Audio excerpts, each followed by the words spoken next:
This is Electric Universe Geology Earth News. These are the book cliffs all along here. As you drive along the highway, you can see the layers of all the different geological layers. That's why they call them the book cliffs. And I've discussed them before.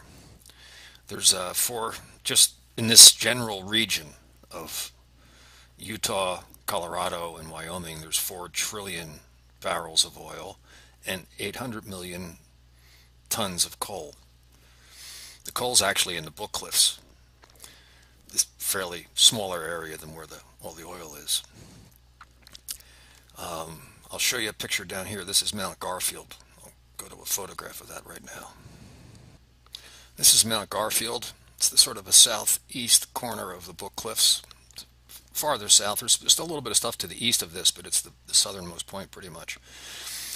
And this down here is shale, this smooth area, and these layers have coal and shale and all sorts of other materials in layers that trend to the north very distinctly.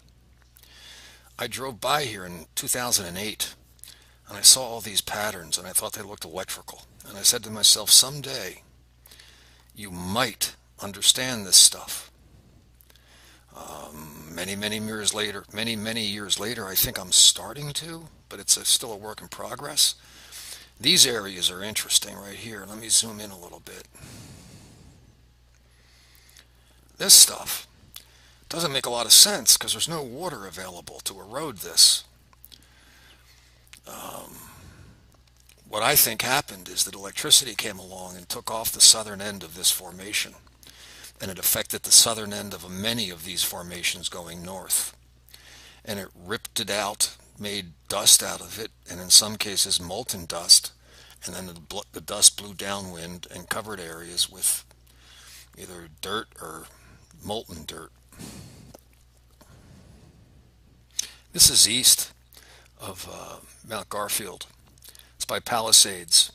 It shows all the layers, shale, coal, and these trend to the north. This one's interesting because this is at the top and it trends more towards the east, different than these. As if these were created.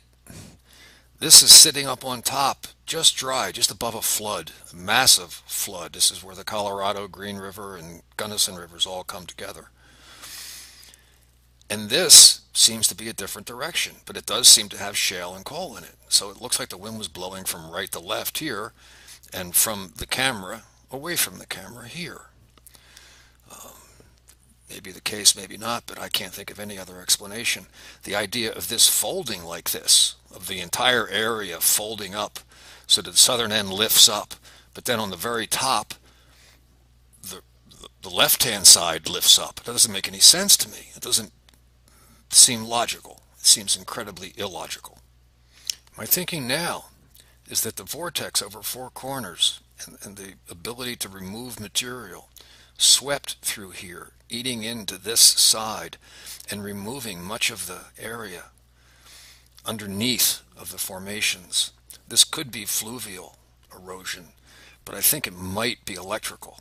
It's hard to say for sure, and I wasn't there, but it's interesting looking, and the layers are certainly interesting looking.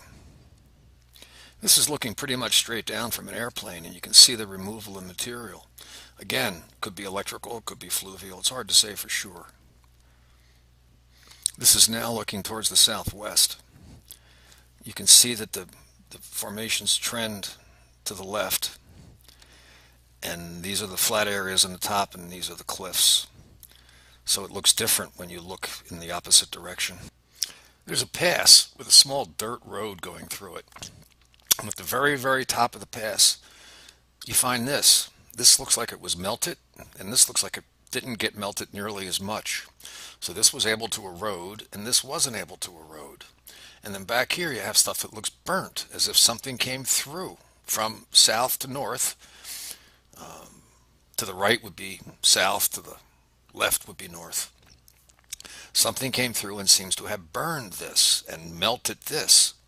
So I think these are all little clues that something electrical happened in this neck of the woods.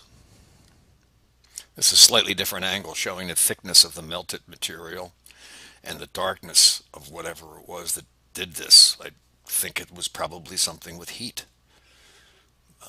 Again, I'm prejudiced, so I'm guessing electrical heat.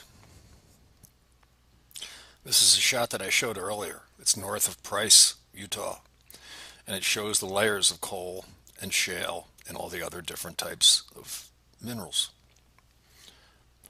So I'll have links underneath of the video with many of these images, reports about the oil and the coal, and I'll try to get some standard explanations for the book cliffs, the normal geology explanations for you to go over. Thanks very much.